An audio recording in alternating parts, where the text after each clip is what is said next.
So we are doing everything we can to get this show moving south. It was so great seeing our kids for the holidays. What's going on there? Well, we saw some leaking and now it's okay though. It's just condensation. But it's a little scary seeing leaking after all the freezing, so. But it's just condensation, so we're good. We want to get warm. No more of this bitter cold temperature. So we're getting everything ready, taking notes, looking over stuff that we have to do to prepare. We're hoping to get to do a lot more anchoring out since we had our freezing cold shakedown anchoring out. Now we're ready to do that in warmer weather. So here's how I chart things out. So right here, I'm doing one by one. So this is going to push this one here. It's a little hazard.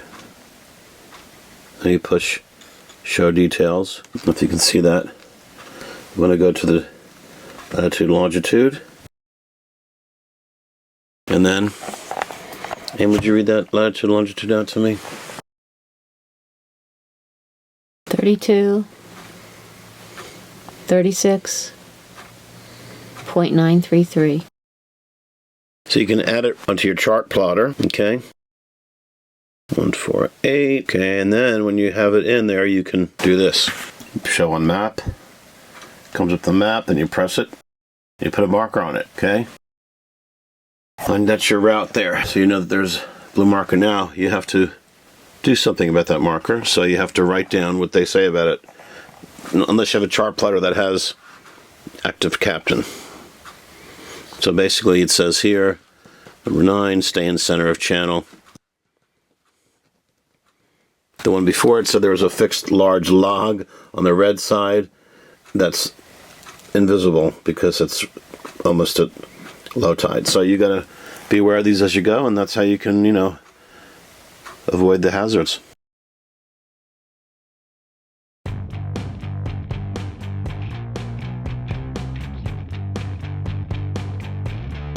But I really don't believe in this double anchor technique. One other thing, mistake I find quite frequently is people come in from offshore, they drop the main, take the halyard off, even put the sail cover on, virtually de-rig the boat. In a situation like this, if something happened, if I lost the engine right now and I'm too deep to anchor at this point in time, I'd have to sail myself out of here. So I'm going to keep the boat rigged and ready to go. I'm going to keep the halyard on the main, minimum amount of sail ties on the thing, sheets on the winches, furling lines myself out of here. And that's Do you see he has a carcass? That's very, very important. Strung up. So you want to come up here and obviously stop the boat, drop the anchor, try to back up, but in this wind, the wind's just going to take the bow, which is fine, and you want to sort of find 10 meters. So we were getting a lot of stuff ready so we can go confidently, and we have a lot to do.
everybody. It's about 11:30. We're going down the Winyah Bay at 8 knots. There's a 2.5 knot ebb tide current, so it's taking us out towards the ocean.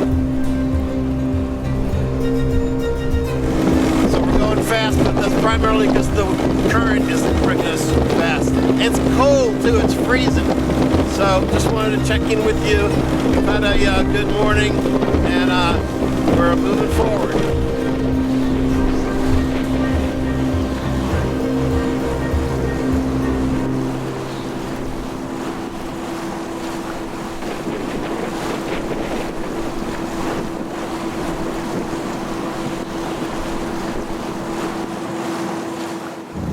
So we're having a new part of our adventure. The current really got us going quick. At one point, a little over 9 knots coming down Winyah Bay, and so we got to this shallow area sooner than we had expected. We're actually now here at low tide, which is not what we wanted. So it's super shallow, so we just put the anchor out just so, because we can't go to some areas ahead. They're way too shallow at mean low water, so we're just gonna wait out till the tide gets a little bit higher, so we're safer to go through. And Captain Vin, you're the hero. You're awesome. He was able to figure out, you know, what needed to get done, and it's always a pleasure to go with you. Yeah, so what happened was the boat was going normally maybe 6 knots, and we hit the Winyah Bay, and it was a 2.5 knot current. So that means our 6 knots plus 2.5 knots. We've gone 8.5 knots at 1.9, 9.5 knots. And it just got us here a lot sooner because we were calculating that we would come down here where it gets real shallow on the rising tide, but we got here right at low slack tide. So about 3 miles ahead, it gets to 4 feet at low mean water.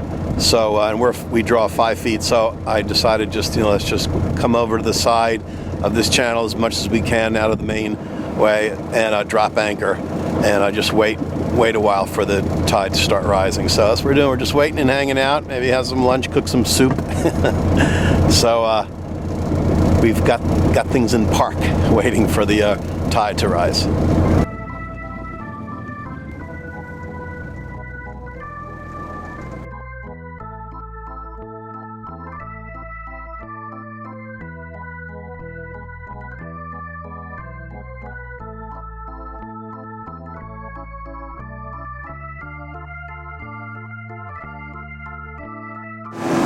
Well, we're about to pull into this place called Leland Oil. They have just one little dock.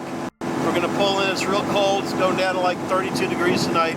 It's right in the little town of McClellanville, which is a cute little town here, right off the coast of South Carolina. We got to get up bright and early in the morning at 5 a.m.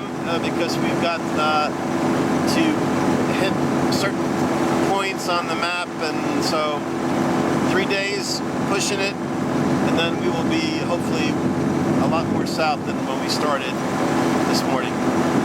So I'd like to be able to film us coming into this dock, but I don't have any more power on my GoPro, and I can't maneuver, steer, dock, and Amy's handling the lines, and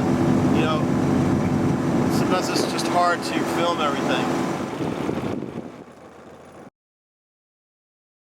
They packed us in on this face dock really tight between 2 boats. We got a small craft advisory tomorrow, and we need to get up early at 5 a.m., but we don't have a dockhand to help us. So we're trying to figure out how we can get out of this tight parallel parking. I mean, that's how tight they got us packed in here. We just came in bow first, they said. They grabbed the boat. Anyway, and plus the other thing is a small craft advisory. We have to cross Charleston Bay, and the waves are forecast to be 4 feet high, and we've never sailed. What was probably 2 feet high, 2 foot high waves, maybe? At least 3. 2 to 3 feet, you think? She's up for it. She's like, she's not. I'm 4 foot waves. Small craft advisor. Anyway, so it was a really tiring day, a fun day, but how many hours were we at it, Aim? 10?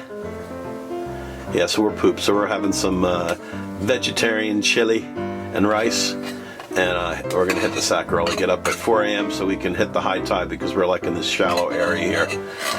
So the adventure continues.